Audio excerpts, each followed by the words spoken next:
On the membership issue, I also expect that allies will send a clear and positive message on the path forward towards membership for Ukraine.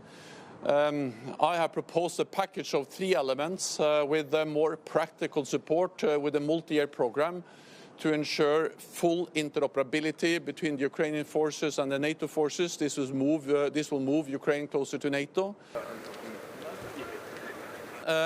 Some allies are also then having a bilateral or multilateral dialogue with Ukraine on a framework to have in place to ensure continued support for Ukraine.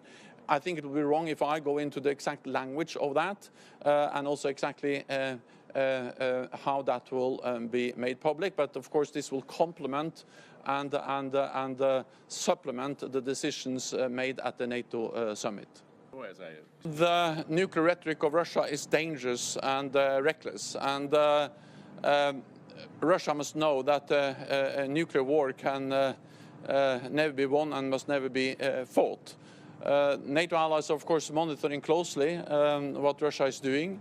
We condemn the announcement that Russia will deploy tactical nuclear weapons to Belarus.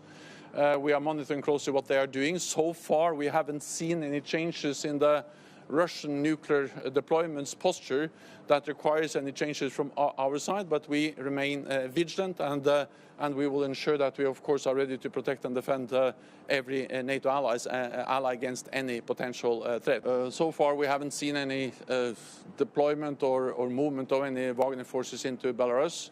But of course, again, we follow closely what's happening, and of course, for Lithuania, a neighbor, it matters.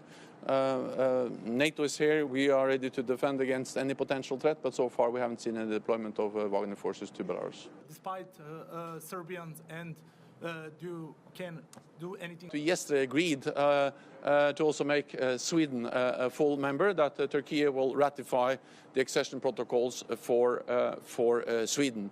So this sends a clear and strong message, and it also demonstrates that President Putin's war of aggression against Ukraine was a big strategic mistake. He totally underestimated the Ukrainians, he underestimated the unity of NATO allies, but he also underestimated the political consequences in countries like Sweden and Finland.